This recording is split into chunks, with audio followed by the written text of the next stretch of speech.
Ocidental, 2 meses após o dia D. Preso do lado errado de um tanque em chamas, o comandante de um tanque aliado avança enfurecido para liberar a abordagem ao Forte Montberry.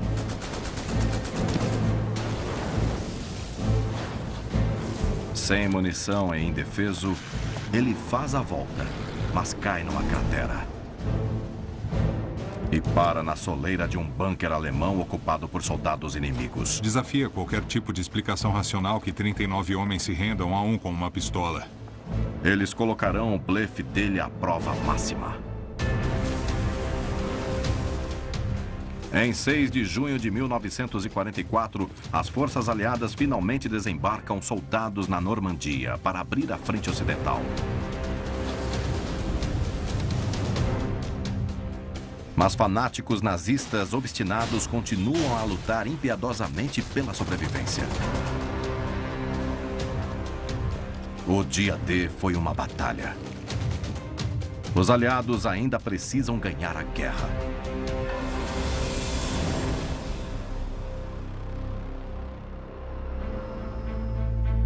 Fortaleza nazista. 13 de setembro de 1944. Brest, França.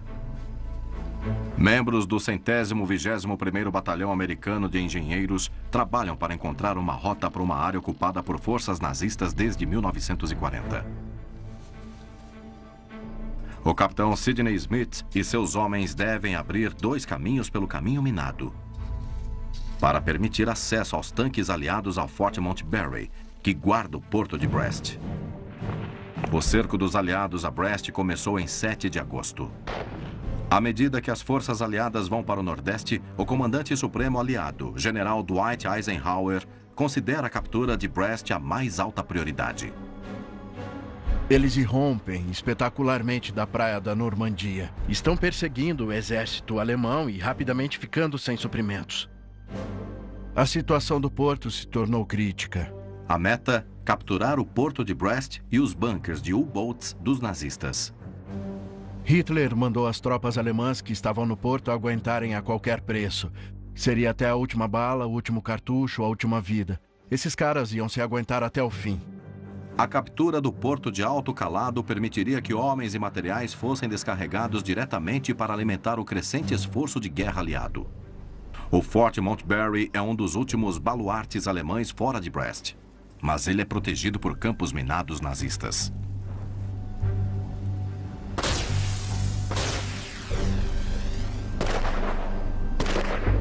Se os americanos tirassem as minas à luz do dia, poderia ser fatal. A grande vantagem de tirar minas à noite é que você não ficará tão visível para os alemães. Você meio que fica ocultado pela escuridão. Mas a escuridão torna a tarefa deles mais perigosa. Também cria uma situação mais confusa, é mais fácil se perder. Eles usam detectores de metal e, claro, o solo está cheio de minas que, à noite, como você vai saber a diferença? Metal é metal, tem metal no chão e você vai sentir mais pelo tato do que pela visão.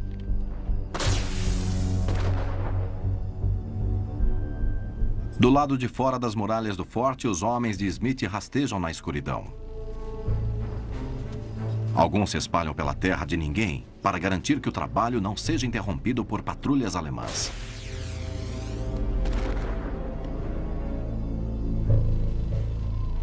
Os outros trabalham em grupos de 3, armados apenas com detectores de metal, fitas de engenheiro, explosivos e ferramentas de escavação. Um faz a varredura, outro demarca a passagem segura. O azarado terceiro faz a sondagem. O verdadeiro trabalho de retirar minas é feito de joelhos, normalmente com uma baioneta. Não levantado, mas meio inclinado e cutucando com cuidado a terra. Enquanto trabalham, eles descavam cápsulas navais de 140 quilos, improvisadas como minas pelos nazistas. Cada uma é capaz de destruir um tanque e matar sua tripulação. Os engenheiros não vão tentar desativar as minas à noite porque é muito perigoso. Você tem que conseguir ver o que está fazendo para poder desativar a mina. Eles colocam um explosivo plástico em cada uma para detonar depois. Já assim, não tem como você tentar desativar na escuridão e ela explodir na sua cara. Os caminhos abertos permitirão aos tanques avançarem sobre as muralhas do forte. Os engenheiros rastejam de volta para suas linhas. O trabalho noturno já mostrou ter um custo. Atiradores alemães localizaram um homem, apesar da escuridão. E outro é gravemente ferido. O comando aliado acreditava que as forças alemãs em Brest fossem entre 10 e 20 mil homens. E que a cidade cairia em uma semana. Mas os aliados haviam subestimado as defesas nazistas. Eles não levaram em conta os soldados que haviam recuado com o avanço americano e agiam como milhares de reforços. As tropas designadas a Brest também eram de elite. A propaganda nazista costuma apresentar e chamar os Fallschirmjäger de filhos mais novos do deus da guerra. Os paraquedistas alemães, geralmente, são bem treinados e bem equipados e têm grande motivação. Incluindo o general de brigada Hermann Bernhard Rank, comandante da fortaleza de Brest. Rank serviria nas 3 armas das Forças Armadas Alemãs. E ele próprio é um paraquedista qualificado da 2ª Divisão de Fallschirmjäger. Ele também era uma pessoa particularmente dedicada ao nazismo. Uma pessoa que acreditava firmemente no Führer Adolf Hitler. Rank emite uma ordem dizendo que todo e qualquer soldado dos Estados Unidos que esteja lutando contra eles em Brest não lutará na Alemanha contra seu próprio país. Na manhã de 14 de setembro, os engenheiros da 121ª haviam desenterrado 4 cápsulas navais e as armado para detonarem simultaneamente. Mas as explosões revelam uma 5ª cápsula naval no caminho dos tanques, ainda intacta. O soldado John Nelson corre para colocar uma carga explosiva na bomba.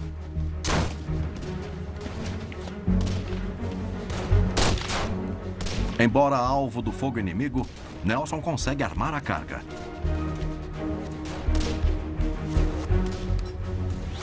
E volta aos tropeços para a segurança.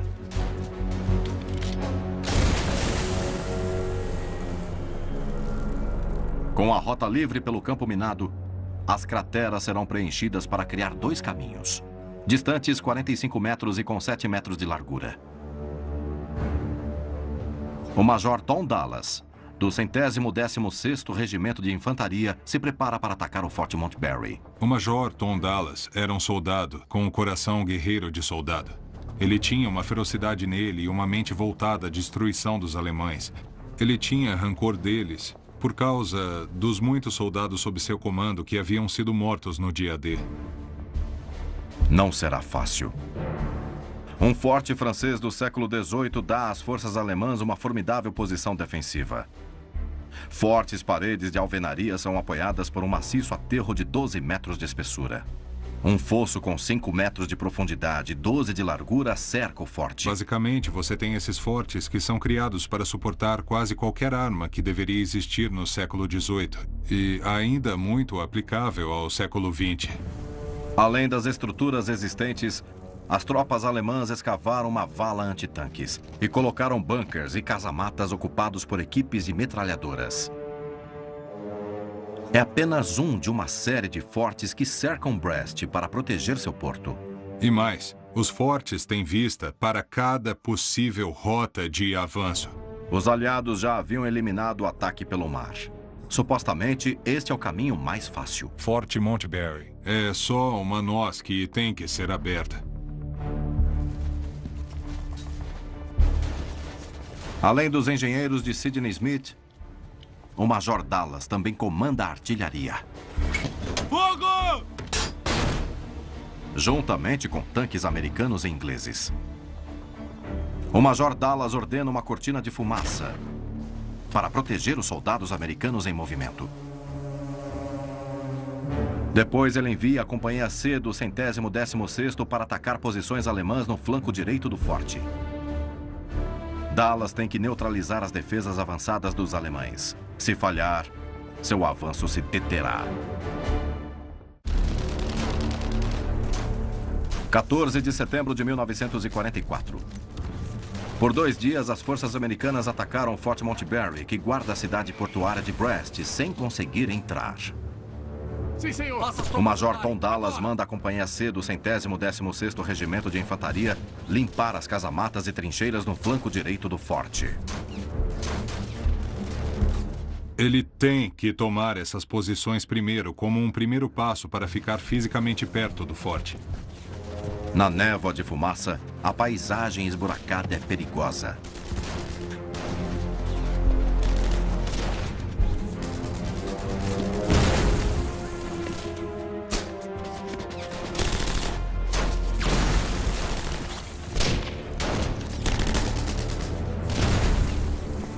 A infantaria avança com granadas e baionetas. A Companhia C está numa luta muito intensa, uma luta tipo granada contra granada. Rifle contra rifle, luta com baioneta, o que é extremamente raro. Quando você vê isso nos relatos da época, isso lhe diz que é um tipo de combate altamente traumático. Isso significa matar de perto. E a Companhia C tem essa missão de se aproximar do inimigo e destruí-lo cara a cara. Mas no final da tarde, a Companhia C atinge seu objetivo. E os americanos ocupam o lado oeste do forte. Dallas pode começar a movimentar seus tanques. Os tanques ingleses Churchill Mark VII são conhecidos como crocodilos. Eles vêm armados com um canhão de 75 milímetros e metralhadoras montadas em torres. Cada crocodilo reboca uma carreta blindada que contém 100 litros de gasolina. Isso permite que o tanque lance chamas a 70 metros, em jatos de 121 segundos. O tanque crocodilo é uma arma psicológica terrível. Ninguém quer ser queimado até a morte. Há muitos tipos diferentes de morte, esse é um dos piores. O Major Dallas manda 3 crocodilos atravessarem os campos minados e se aproximarem do forte.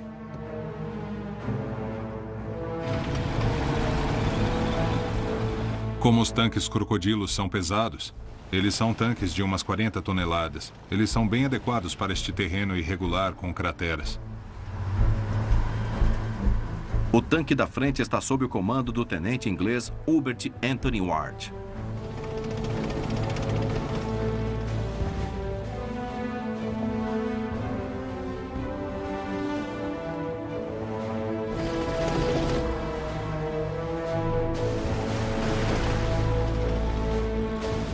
Mas quando o segundo crocodilo avança pelo campo minado,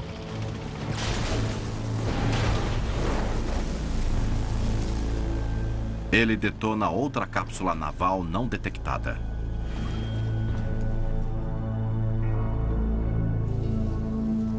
O tanque fica imobilizado. A explosão mata um homem e fere gravemente os outros 4 tripulantes. As tropas do Major Dallas correm para cuidar do acidente.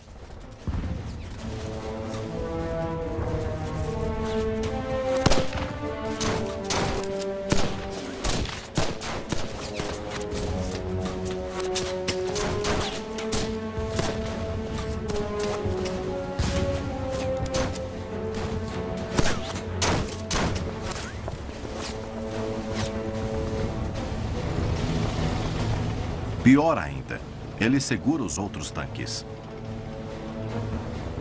Eles estão a postos para cruzar o campo minado para dar fogo de cobertura. Mas agora seu caminho está bloqueado.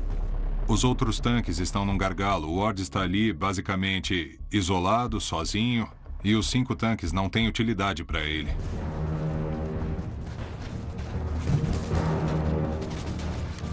Assim, os engenheiros de combate do capitão americano Sidney Smith entram em ação para abrir outro caminho ao redor do crocodilo parado.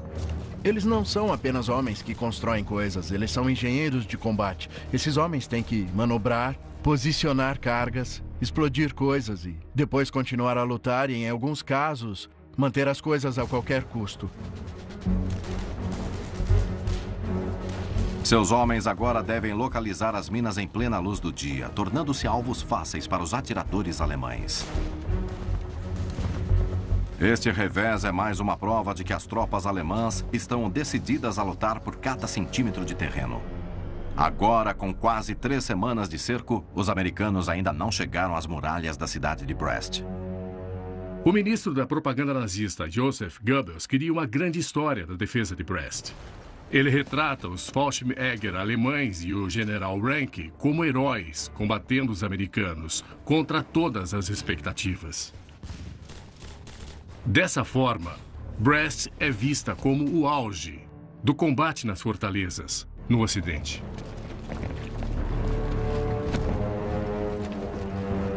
O Forte Montbarry em si é guardado por uma unidade de paraquedistas comandada pelo tenente-coronel Flotter. Os paraquedistas alemães ou Fallschirmjägers eram de elite. Experientes, todos tinham firmeza mental, tinham as melhores armas e eles iam lutar até a morte.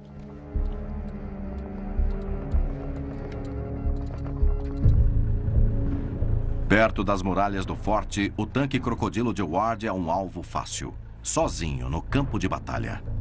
Vulnerável a uma das armas nazistas mais temidas, a Panzerfaust. A Panzerfaust era a principal arma antitanque individual de um soldado na época. Naquela paisagem cheia de crateras ao redor de Montbarry, eles poderiam estar escondidos em qualquer lugar. Se ele estiver entre 25 e 40 metros, ele tem essa coisa do lado e pode atirar. Um tiro e há uma boa chance de que essa coisa perfure a blindagem e possivelmente cause uma explosão catastrófica. O tenente Ward decide agir. Ele mira as posições defensivas alemãs no flanco esquerdo. Dallas manda a Companhia B do 116º Regimento avançar para apoiar o ataque do tanque. Panzerfaust é só um exemplo de por que armas combinadas são tão importantes. Dentro do tanque, normalmente não há visibilidade para lidar com elas e eles procuram as armas mais pesadas. Com linhas claras de visão e podendo manobrar, a infantaria é a melhor arma contra um atirador com Panzerfaust.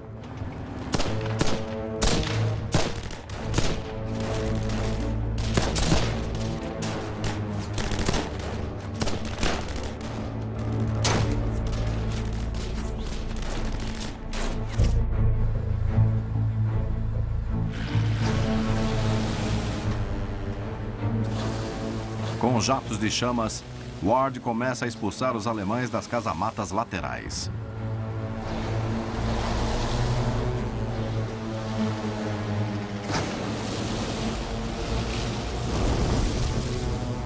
Vai mais rápido! Depois acrescenta ambos os canhões à chuva de fogo.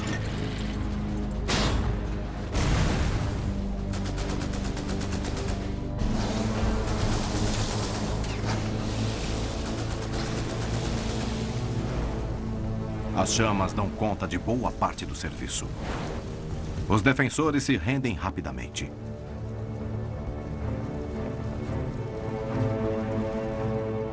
A Companhia C reúne mais de 70 soldados alemães.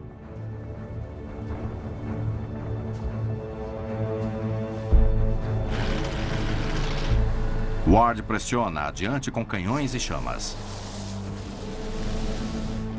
Ele libera a linha das árvores ao norte e depois a leste do Forte Montbarry. Ward ataca com tanta agressividade que fica sem combustível para seu lança-chamas e cápsulas para seus canhões.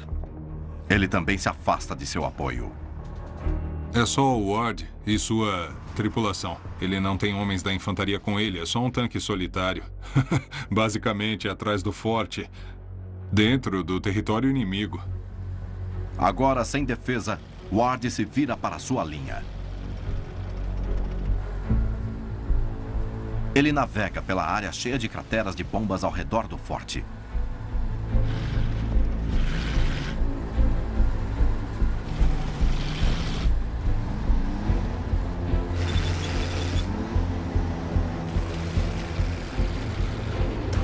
Mas para subitamente quando seu tanque de 40 toneladas escorrega de lado para dentro de uma depressão.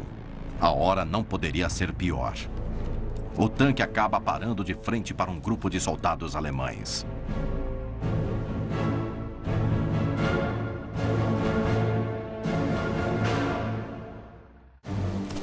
Enquanto a 29ª Divisão de Infantaria Americana tenta capturar o Forte Montgomery,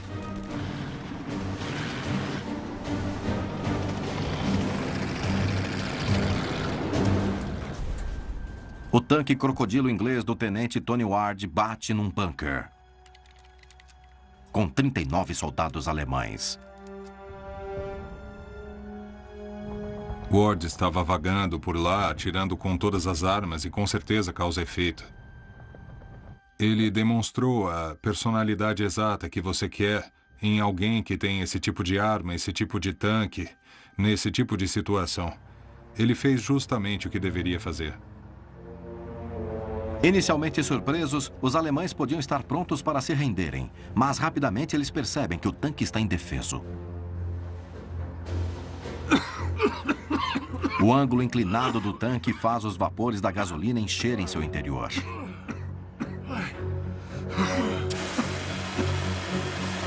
E pior, um extintor de incêndio se ativa e enche o tanque de gás tóxico. Não consigo respirar. A tripulação começa a sufocar. Ah, meu Deus. Ward pega a pistola e abre a escotilha.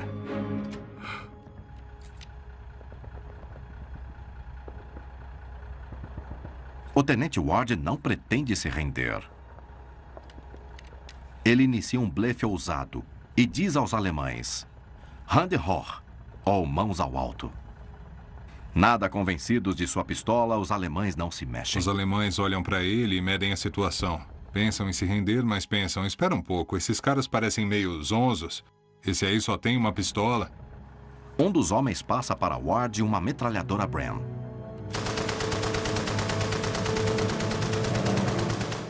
E ele dá uma série de tiros de alerta. E, incrivelmente, os alemães se rendem. Desafia qualquer tipo de explicação racional que 39 homens se rendam a um com uma pistola. Se as chamas ou as outras armas não são algum fator nisso. Apesar do sucesso de Ward, a luta do dia custou ao Major Tom Dallas 2 tanques. E suas tropas ainda têm que atacar diretamente as muralhas do Forte Montgomery. Eu sugiro que você... Dallas espera poder obter ajuda do 115º Regimento de Infantaria. Essa é uma área muito difícil, precisamos tomar cuidado. Eles vão manobrar para cortar a última salvação do forte, capturando a estrada de Fort Montgomery para Brest. Se o 115º tiver sucesso, o tenente-coronel Floater ficará sem suprimentos, reforços e rota de escape. Enquanto isso, Dallas prepara outro ataque ao próprio forte.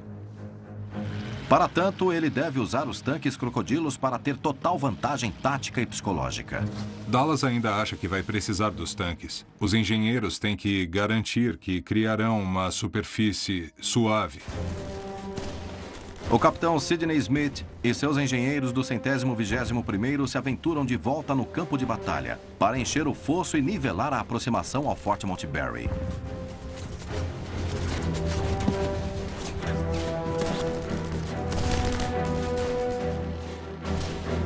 Eles usam tudo que têm à disposição. Ei, por ali, por ali!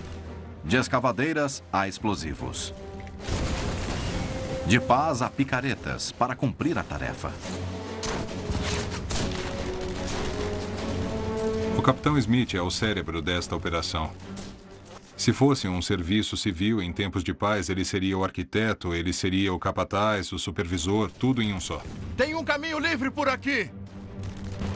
Ao executarem este serviço, Smith e seus homens também têm que detectar minas e evitar fogo inimigo.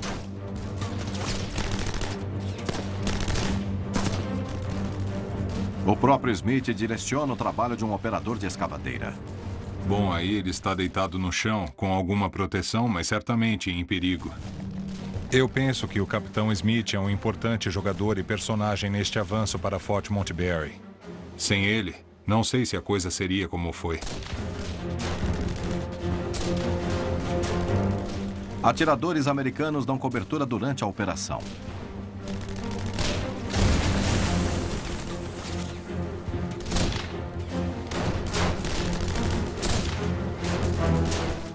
Sua proteção é tão completa que só um membro dos engenheiros é atingido pelo fogo alemão.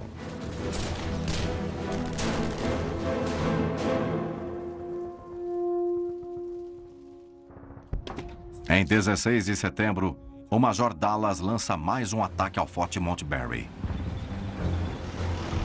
Os engenheiros de Smith fizeram bem seu trabalho. 3 tanques crocodilos avançam pelo caminho.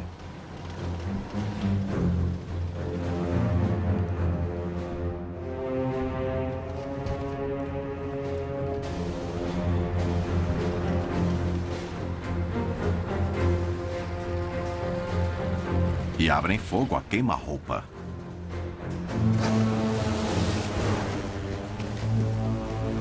Cada um cria uma parede de fogo no lado norte do forte.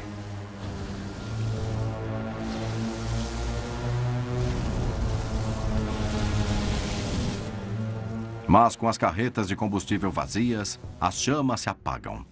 O fogo não causa impacto na pedra. As grossas muralhas continuam protegendo seus defensores lá dentro.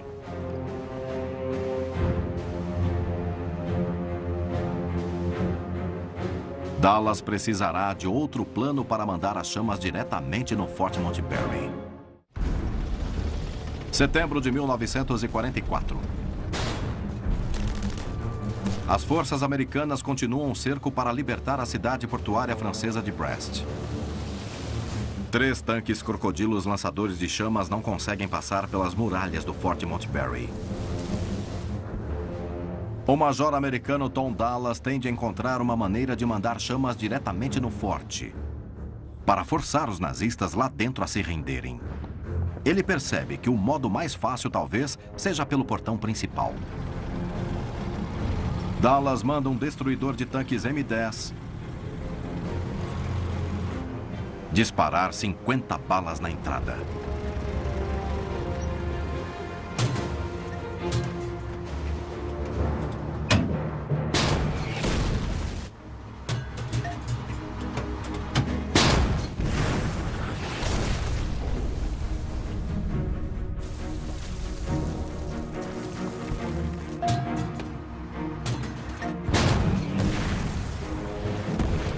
Embora isso faça as muralhas tremerem até as fundações,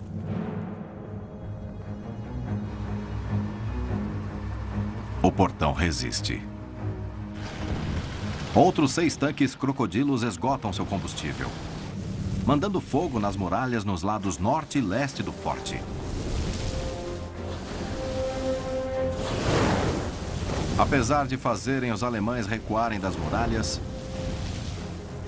as chamas continuam sem causar efeito na estrutura. Os tanques, nesse ponto, não são eficazes. Estão pedindo que eles façam uma coisa para a qual não foram feitos, que é mandar jatos de fogo sobre uma alvenaria fortificada. Eu não acho que as chamas possam vencer isso. Dallas tenta a sorte com um canhão maior contra a entrada principal. Eles posicionam um howitzer de 105 mm, armado com cápsulas de fósforo branco, a apenas 20 metros do portão.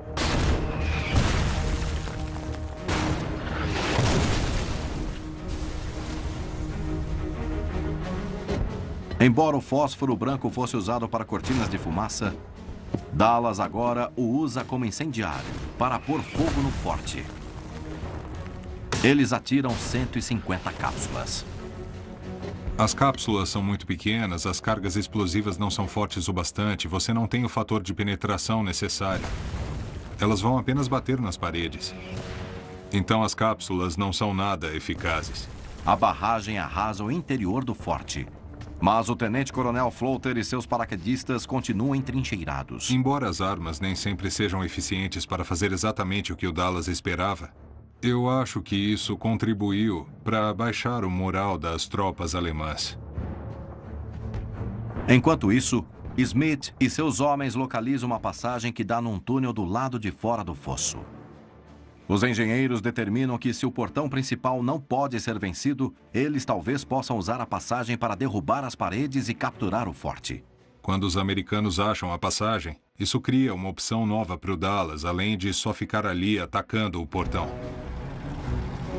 Um destruidor de tanques M10 é posicionado.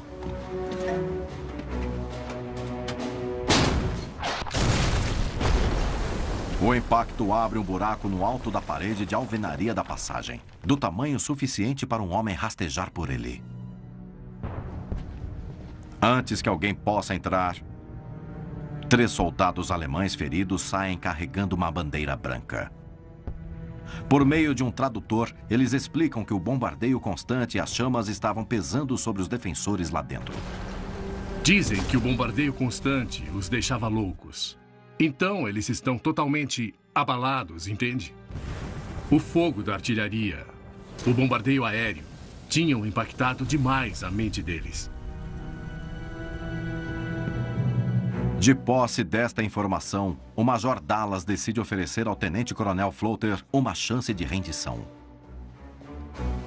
Ele usa um prisioneiro de guerra que fala inglês para entregar sua mensagem.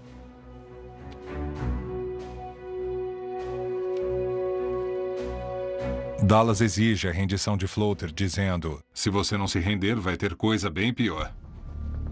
Minutos depois, Dallas recebe a resposta de Floater. A resposta de Floater, a mensagem do Major Dallas, é bem atrevida. Floater diz: se isso é tudo que você tem, nós vamos aguentar um pouco mais. O cerco ao Forte Montberry irá continuar.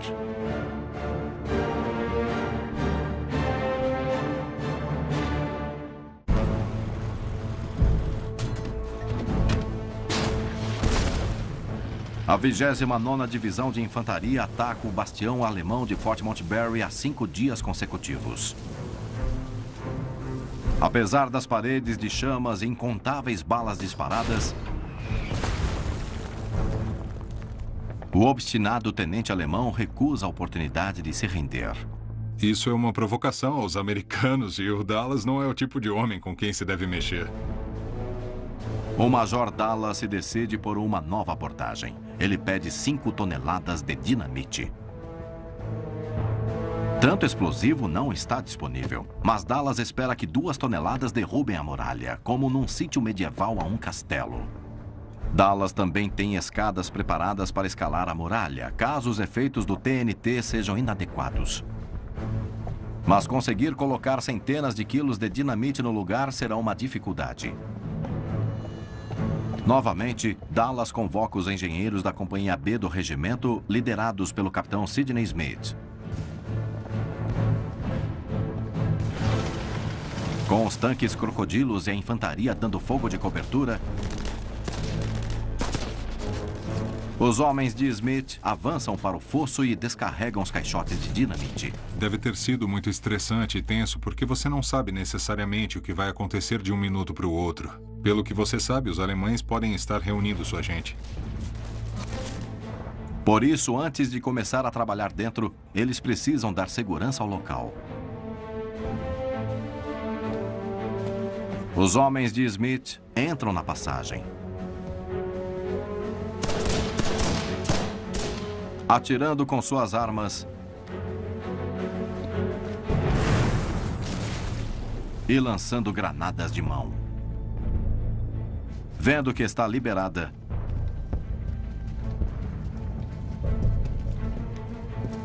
a Companhia B trabalha rapidamente para trazer os caixotes de explosivos.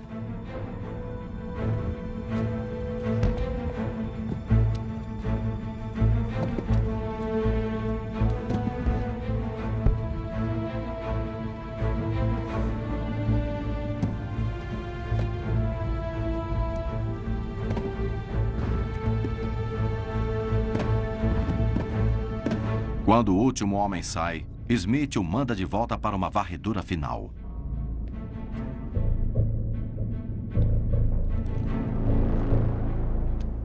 Com tudo liberado e a dinamite armada para detonar, outro prisioneiro alemão aborda Dallas e pede que ele ofereça a Floater outra chance de rendição. Dallas rejeita o pedido do prisioneiro. Dallas ouve essas vagas alusões ao fato de que talvez os alemães queiram se render e não está a fim de ouvir isso. Por isso, a explosão vai acontecer. Não vou contar exatamente o que ele disse, mas foi muito interessante. Dallas manda seus homens detonarem a dinamite. Mas antes da detonação, Dallas reconsidera sua posição. Quando os homens estavam trabalhando perto das muralhas, eles viram o corpo do segundo tenente Duward Settles caído ali perto. Ele fora morto no combate anterior, perto da muralha que eles esperavam derrubar. Dallas está relutante em detonar as cargas antes de recuperar o corpo. A demolição provavelmente esmagaria seus restos mortais. Uma ideia que perturba a todos. Um tenente da unidade de registro de covas se oferece para tentar recuperar o corpo de Settles. Dallas concorda em adiar. Será melhor para o moral das tropas, porque, claro, é inevitável pensar, e se fosse eu? E ninguém quer pensar que seus restos mortais serão pulverizados dessa maneira. O tenente Kelton enfrenta o fogo inimigo para atravessar o fosso.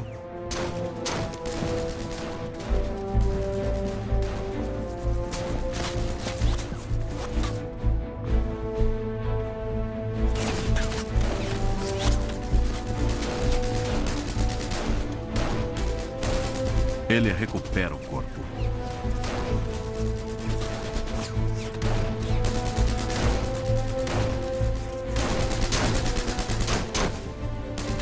E o carrega sozinho.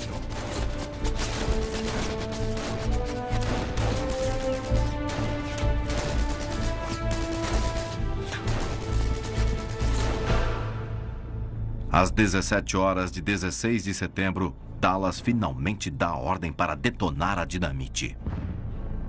Ele só pode esperar que seja suficiente para finalmente conquistar o Forte Montberry. 16 de setembro de 1944. Mais de 3 meses depois do dia D, forças americanas tentam derrubar as muralhas de Fort Montberry, um bastião nazista protegendo o porto de alto calado de Brest. O Major Tom Dallas espera que 2 toneladas de TNT derrubem as muralhas.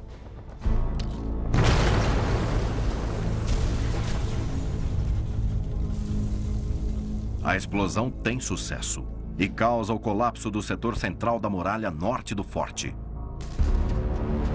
Uma vez mais, os engenheiros de combate do 121º entram na briga. Com tanques ingleses e americanos dando fogo de cobertura,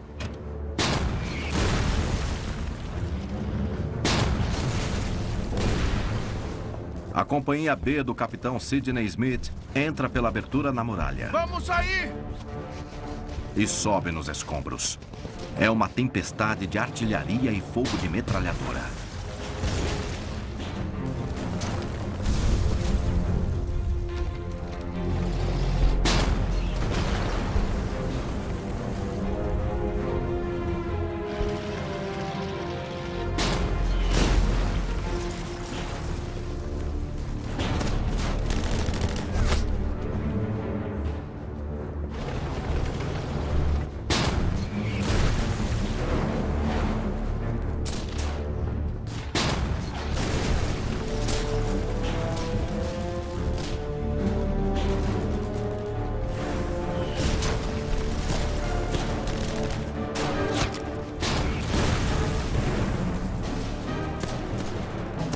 O ataque é tão intenso que os homens de Smith não percebem que os alemães estão finalmente se rendendo.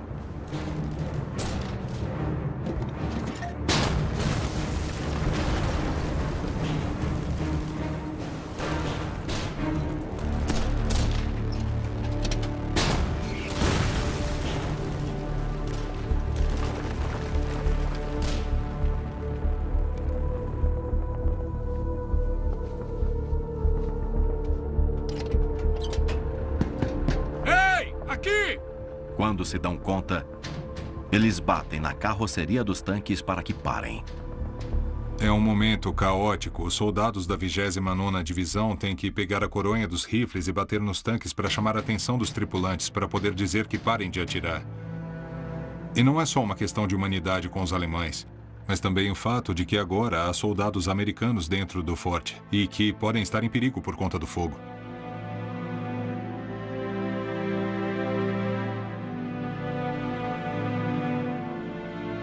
Alemães atordoados debandam do forte.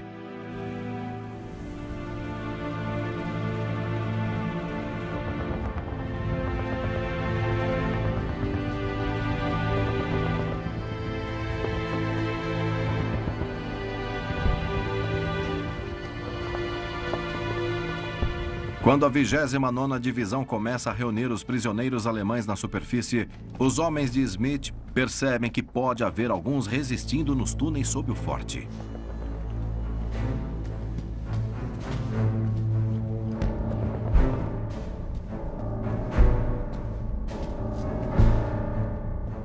Ao entrarem na passagem, eles ouvem vozes falando em alemão.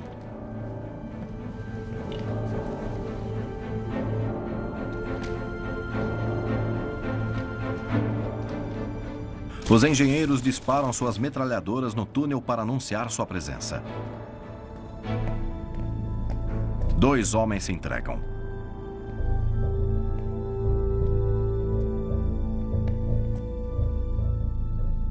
Os engenheiros haviam capturado o comandante da guarnição, o tenente-coronel Flother.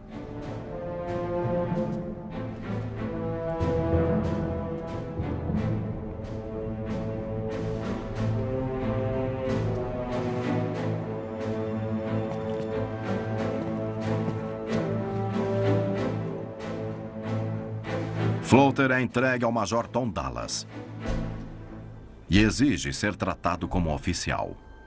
Mas após 5 dias de luta intensa, Dallas não está muito receptivo. Ele berra que Flother é um prisioneiro de guerra e o manda pôr as mãos na cabeça. Dallas insiste que Flother volte ao forte para identificar todas as minas dispostas pelos alemães.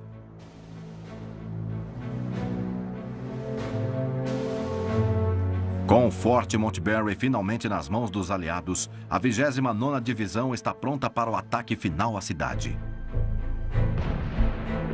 2 dias depois, em 18 de setembro de 1944, a 29ª, junto com 2 outras divisões do 8º Exército dos Estados Unidos, toma Brest e seu porto. O general de brigada Ranke é capturado um dia depois, após fugir pelo porto de barco. A ousada liderança do capitão Sidney Smith em Forte Montbarry lhe rendeu uma estrela de prata. Uma estrela de prata também seria concedida ao soldado John Nelson, que sozinho pôs explosivos nas cápsulas navais em plena luz do dia. A coragem excepcional do tenente inglês Tony Ward no primeiro tanque Crocodilo também lhe rendeu uma estrela de prata. Um tributo importante ao membro de um exército estrangeiro. Durante o cerco a Brest, a 29ª Divisão tem mais de 3.300 baixas, sendo que quase 700 homens morreram. O corpo do 8º Exército Americano captura quase 40.000 prisioneiros alemães em Brest, 2 vezes o número de defensores estimado pelo Comando Aliado. Mas no decorrer do cerco de 27 dias, as tropas de Ranke sabotam tão bem o porto que nenhum navio aliado atracaria ali no restante da guerra. No final de setembro de 1944, os aliados avançam pela frente ocidental em direção da Alemanha para capturar Berlim o quanto antes.